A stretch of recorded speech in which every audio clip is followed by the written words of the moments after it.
अस्सलामुअलैकुम। Joint diseases में सबसे पहले हम पढ़ेंगे osteoarthritis. This is a degenerative joint disease जिसमें हमारे पास कार्टिलेज की डीजेनरेशन हो जाएगी और वो कार्टिलेज की डीजेनरेशन की वजह से साइनोवियल जॉइंट का जो फंक्शन था कि वो मोबिलिटी प्रोवाइड कर रहा होता है वो रिड्यूस्ड हो जाएगा। अब साइनोवियल जॉइंट का एक बेसिक स्ट्रक्चर अगर हम देखें नॉर्मल एनाटॉमिकल, तो हमारे पास दो बोन्स हैं, उनके ऊपर आर्टिकुलर कार्टिलेज है, बीच में पूरा साइनोवियल स्पेस है that is filled by the synovial fluid, surrounded by the synovial membrane जो कि साइनोवियल फ्लूइड की सिक्रीशन के लिए रिस्पॉन्सिबल है, और उसके भी बाहर हमारे पास क्या प्रेजेंट है, फाइब्रस कैप्सूल। अब ये आर्टिकुलर कार्टिलेज का काम क्या होता है, जैसे मैंने पीछे बताया था, फ्रिक्शन रिड्यूस करना, शॉक एब्जॉर्बेंट करना। अब ऑस्टियोआर्थराइटिस जो है ये हमारे पास intrinsic disorder of the cartilage है। इसमें क्या होता है कि कॉन्ड्रोसाइट रिस्पॉन्ड करते हैं बायोकेमिकल और मैकेनिकल स्ट्रेस से। अब ये स्ट्रेस इतना बढ़ जाता है कि कॉन्ड्रोसाइट फील हो जाते हैं कि वो मैट्रिक्स की रिपेरेशन को तेज़ी से करते रहें। उसकी वजह से क्या होता है कि जॉइंट डिजेनरेट होना शुरू हो जाता है क्योंकि कॉन्ड्रोसाइट कोप अप नहीं कर पा रहे होते उस स्ट्रेस से। अब इसकी इटियोलॉजी क्या है कि आइदर इट इज़ प्राइमरी और इट इज़ सेकेंडरी। अगर ये प्राइमरी है तो इट कैन बी इडियोपैथिक, इसकी कॉज नहीं पता होगी। दूसरा ओलिगो आर्टिकुलर होता है ये, जैसे अगर नेक्स्ट वीडियो में हम पढ़ेंगे रिमेटाइड आर्थराइटिस, तो दैट इज पॉली आर्टिकुलर, उसमें मैनी जॉइंट्स इन्वॉल्व होते हैं, इसमें सिर्फ फ्यू जॉइंट्स, और एज जो होगी 50 से ज़्यादा होगी in case of primary. But अगर सेकेंडरी की बात करें तो ये किसी भी यंग इंडिविजुअल में भी हो सकता है, बट इसमें कोई प्री डिस्पोजिंग सिचुएशन या कंडीशन प्रेजेंट होगी, जैसे कोई जॉइंट इंजरी हुई है, कोई ट्रॉमा की हिस्ट्री है, या फिर हमारे पास फर्दर बात करें कोई सिस्टमिक डिजीज़ है जैसे एक्रोमेगैली, कोई कंजेनाइटल एबनॉर्मलिटी, या फिर हमारे पास डायबिटिक मेलाइटिस, जो भी है कोई प्री डिस्पोजिंग कंडीशन प्रेजेंट होगी उसमें भी ये हो सकता है। अब ऑस्टियोआर्थराइटिस के रिस्क फैक्टर्स क्या हैं, age more than 50, obesity, genetics, mostly ये अगर जेंडर की बात करें तो फीमेल्स का अफेक्ट कर रहा होता है, या कोई प्रीवियस जॉइंट इंजरी, ये 5 इसके रिस्क फैक्टर्स हैं। अब पैथोजेनेसिस की बात करते हैं तो सबसे पहले 3 मेजर जो हमारे पास जॉइंट के कंपोनेंट्स है उसमें होता है आर्टिकुलर कार्टिलेज जो कि फ्रिक्शनलेस मूवमेंट प्रोवाइड कर रहा होता है, कोलेजन 2 जो कि टेंशन से रेजिस्टेंट होता है, और प्रोटियोग्लाइकेंस जो कि कंप्रेशन को रिड्यूस कर रहा होता है।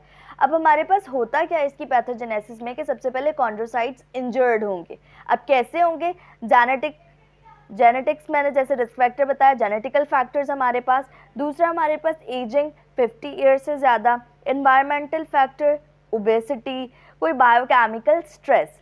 अब अर्ली ऑस्टियोआर्थराइटिस और लेट ऑस्टियोआर्थराइटिस में डिफ्रेंशिएट कैसे होगा, जो अर्ली होगा उसमें हमारे पास कॉन्ड्रोसाइट्स अभी ख़त्म नहीं हुए, वो उल्टा प्रोलिफरेट कर रहे हैं, तेज़ी से प्रोलिफरेट करते जा रहे हैं, और वो सिक्रीट कर रहे हैं proteoglycans, collagenase, protease, inflammatory mediators and MMR.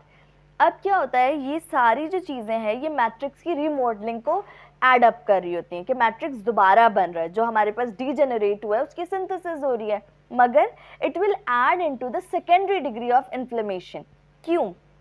क्योंकि यहाँ पे अब सिर्फ हेल्दी चीज़ें लाइक प्रोटियोग्लाइकेन और कोलेजन नहीं बन रहा, बल्कि साथ साथ एंजाइम्स भी बनते जा रहे हैं, प्रोटीएजेज बन रहे हैं, कोलेजनेज बन रहे हैं, और मैट्रिक्स मेटालोप्रोटीएज बन रहे हैं। ये सब क्या करेंगे, ये जितना हमारे पास कॉन्ड्रोसाइट प्रोटियोग्लाइकेन और कोलेजन सिंथेसाइज करता जा रहा है ना, उतनी तेज़ी से ये एंजाइम्स उनको डिग्रेड करते जाएंगे।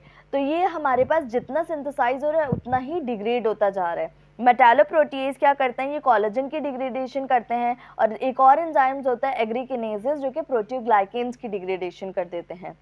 अब as a result late osteoarthritis में पेशेंट चला जाता है जिसमें क्या होगा, क्रॉनिक इन्फ्लेमेशन होगी, कॉन्ड्रोसाइट इतना ज़्यादा वर्क कर करके वो बिल्कुल ड्रॉप आउट हो जाएंगे, कार्टिलेज लॉस्ट आउट हो जाएगा, और हमारे पास सब कॉन्ड्रल बोन में जो हमारे पास आर्टिकुलर कार्टिलेज के नीचे बिल्कुल बोन होती है उसमें सिग्निफिकेंट चेंजेस मिलेंगी हमें।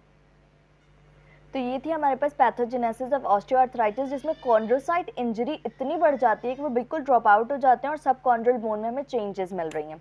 अब मॉर्फोलॉजी की बात करें कि इसमें क्या होगा कि कॉन्ड्रोसाइट की प्रोलिफरेशन होगी जिसकी वजह से वाटर कंटेंट बढ़ रहा होगा और प्रोटियोग्लाइकेन कम हो रही होगी।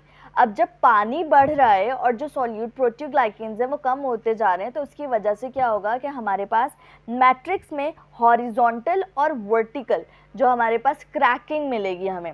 अब एट द एंड हमारे पास क्या हो रही है कि कोलेजन की डिग्रेडेशन हो रही है, और वो कोलेजन जो कि हमारे पास कार्टिलेज का एक मेजर कंपोनेंट था, वो क्या करेगा, ग्रेन्युलर आर्टिकुलर कार्टिलेज को कन्वर्ट कर देगा सॉफ्ट से मटेरियल में। अब वो कार्टिलेज इतना ज़्यादा सॉफ्ट हो जाएगा कि वो बिल्कुल स्लफ्ड ऑफ हो जाएगा, ख़त्म हो जाएगा, और कार्टिलेज के छोटे छोटे पीसेस जो होंगे ना, वो सब कॉन्ड्रल बोन में जाके जमा हो जाएंगे। अब ये जो पीसेस सब कॉन्ड्रल बोन में जाके जमा हुए हैं ना, इनको हम बोलते हैं जॉइंट माइस। अब फर्दर क्या होगा, कार्टिलेज हट गया, जैसे मैंने आपको एनाटॉमी में दिखाया था कि बोन के ऊपर वो कार्टिलेज प्रेजेंट था, वो हट गया। अब हमारे पास बोन एक्सपोज्ड हो गई है और वो आर्टिकुलर सरफेस बन गई है। अब वो जो बोन एक्सपोज्ड हुई है, बोन्स में तो फ्रिक्शन रेजिस्टेंट नहीं होती, अब वो बोन्स जब आपस में टकराएंगी तो उसकी वजह से क्या होगा कि ये उनकी जो अपर सरफेस होगी वो पॉलिश्ड आइवरी जैसी फील होगी, और उसको कहते हैं हम बोन एबर्नेशन, कि जिसमें हमारे पास बिल्कुल सरफेस बिल्कुल शाइनिंग सी हो जाएगी कि अपोजिंग सरफेस से जब वो बार बार टकराती रहेंगी उसकी वजह से हो गई है। आफ्टर बोन एबर्नेशन हमारे पास मजीद क्या होगा, जो हमारे पास एंड्स ऑफ द बोन होते हैं वो हमारे पास क्या होते हैं, कैंसिलियस पार्ट ऑफ द बोन होते हैं ना, तो वो क्या होगा, उसमें स्क्लेरोसिस डेवलप हो जाएगी और हमारे पास एट लास्ट बोन डीजेनरेशन में चली जाएगी, पहले जॉइंट और उसके बाद बोन। अब नेक्स्ट आ जाते हैं कि हमारे पास और क्या हो रहा होता है, जब ये हमारे पास गैप डेवलप हो गया, आर्टिकुलर कार्टिलेज खत्म, साइनोवियल फ्लूइड जो था वो कहाँ जाएगा, वो क्या करेगा, वो सब कॉन्ड्रल बोन में एंटर होना शुरू हो जाएगा और वो अंदर जाके सिस्ट बना लेगा, फाइब्रस वॉल सिस्ट बना लेगा, जिसके अंदर वो साइनोवियल फ्लूइड प्रेजेंट होगा। अब ये अंदर चला गया फ्लूइड, और जबकि जो हमारे पास बोन होती है उसकी साइड्स पे यूं बोनी आउटग्रोथ डेवलप हो जाती हैं, जो कि कहलाती हैं ऑस्टियोफाइट्स। ये ऑस्टियोफाइट्स जो होती हैं ये हमारे पास बनी हुई होती हैं by fibro cartilage and hyaline cartilage, जो कि गुजरते वक्त के साथ ऑसिफाई हो जाएंगी। ये सारी चीज़ें मैं आपको पिक्चर से दिखाती हूँ। अब ये हमारे पास नॉर्मल बोन है जिसमें ये कार्टिलेज प्रेजेंट है और ये जॉइंट स्पेस प्रेजेंट है। ऑस्टियोआर्थराइटिस में क्या होगा, ये कार्टिलेज डिजेनरेट होना शुरू हो जाएगा, ख़त्म होना शुरू हो जाएगा, जबकि ये जो स्पेस प्रेजेंट होती है ना जो बोन्स के दरमियान, वो भी ख़त्म होना शुरू हो जाएगी। सेकेंड हमारे पास क्या चीज़ मिलती है कि यहाँ पे जो फ्लूइड प्रेजेंट था, साइनोवियल फ्लूइड, वो एक फाइब्रस सिस्टिक वॉल के साथ सराउंड करके बोन के अंदर जाना शुरू हो जाता है, तो that is forming the subchondral cyst. और हमारे पास यहाँ पे फाइब्रोकार्टिलेज कैप्ड एक आउटग्रोथ बन जाती है, that is known as osteophytes. ये चार हमारे पास फीचर्स हैं ऑफ द ऑस्टियोआर्थराइटिस। अब मॉर्फोलॉजी की बात नेक्स्ट बात करते हैं साइट की। ये सबसे ज़्यादा होते हैं वेट बेरिंग लार्ज जॉइंट्स में, जैसे हिप और नी जॉइंट, मोस्ट स्पेसिफिकली जो अफेक्टेड जॉइंट होता है दैट इज़ नी। उसके अलावा लंबर रीजन्स में, सर्वाइकल स्पाइन में, प्रॉक्सिमल और डिस्टल फेलेंजेस में, और first carpometacarpal joint and first tarsometatarsal joint. अब हमारे पास दो चीज़ें यहाँ पे आपको डेफिनेशन वाइज याद होनी चाहिए, हर्बन नोड्स क्या होते हैं और बॉचर्ड्स नोड्स क्या होते हैं। जो हर्बन नोड्स होते हैं दीज आर द ऑस्टियोफाइट्स, जो मैंने अभी आपको पिक्चर में दिखाई थी कि वो बोनी आउटग्रोथ होती है। हर्बन नोड्स में ये ऑस्टियोफाइट्स बनते हैं डिस्टल इंटरफेलेंजियल जॉइंट पे, और ये वुमेन्स में ज़्यादा कॉमन होते हैं। और बोचर्ड्स नोड्स में ये बनती हैं osteophytes at proximal interphalangeal joint. ये दोनों का डिफरेंस है कि इन दोनों में बनते ऑस्टियोफाइट्स हैं, बट जॉइंट का डिफरेंस है डिस्टल और प्रॉक्सिमल में। ठीक है, अब बात करते हैं सिम्टम्स की। तो इसमें क्या होगा कि सबसे पहले कि जॉइंट को जितना ज़्यादा यूज़ करते जाएंगे ना, जैसे वो पेशेंट कंप्लेन क्या करेगा, सबसे पहले तो मॉर्निंग स्टिफनेस, सुबह उठते ही शदीद दर्द होता है जोड़ों में। दूसरा, जैसे ही कोई काम करते हैं, पैर को हिलाते हैं या थोड़ी हरकत करते हैं, उससे ज़्यादा हो जाता है दर्द, और रेस्ट करने से कम हो जाएगा। फिर क्रिप्टिस की cracking sound of the joints होंगी। इसके अलावा मूवमेंट नहीं कर पाएगा वो ज़्यादा।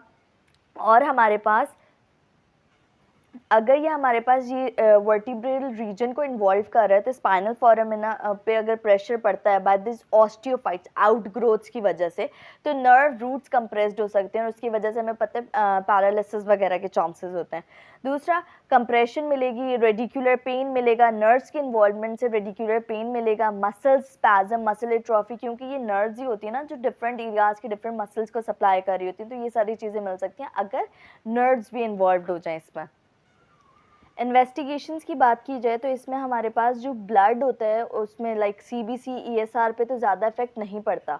दूसरा कि इसमें रिमेटाइड फैक्टर भी नेगेटिव होगा, रिमेटाइड फैक्टर रिमेटाइड आर्थराइटिस में पॉजिटिव होता है। एक्सरे की जो फाइंडिंग्स है ना, वो जो मैंने पिक्चर में आपको दिखाई ना, यही चीज़ मिलती है कि जिसमें हमारे पास जॉइंट स्पेस लॉस हुआ हुआ होगा, ऑस्टियोफाइट्स मिल रहे होंगे, बोनी आउटग्रोथ्स मिल रही होंगी, सबकॉन्ड्रल बोन मिल रही होगी हमें, सबकॉन्ड्रल सिस्ट मिल रहे होंगे, सॉरी सबकॉन्ड्रल सिस्ट मिल रहे होंगे, जिसमें साइनोवियल फ्लूइड की सिस्ट फॉर्मेशन हुई होगी इन द सबकॉन्ड्रल बोन। मैनेजमेंट की बात की जाए तो इसमें वेट लॉस करवाया जाएगा, क्योंकि obesity one of the risk factor, इसका एक्सरसाइज करवाई जाए। एसिटोअमाइनोफेन एज एन एनाल्जेसिक दिया जाए, क्योंकि पेशेंट को सिवियर पेन होगा तो सबसे पहला तो काम इसका पेन रिड्यूस्ड करना होगा। एनसेड्स दिए जा सकते हैं इसमें टॉपिकली लगाने के लिए, ताकि मोर पेन रिड्यूस्ड हो। Intra articular steroid injections use की जाती हैं, और अगर डिजीज़ इतनी सिवियर है कि वो मेडिकल थेरेपी से ट्रीट नहीं हो पा रही तो जॉइंट रिप्लेसमेंट भी होगी। तो यहाँ तक हमने ऑस्टियोआर्थराइटिस के सारे बेसिक पॉइंट कंप्लीट कर लिए।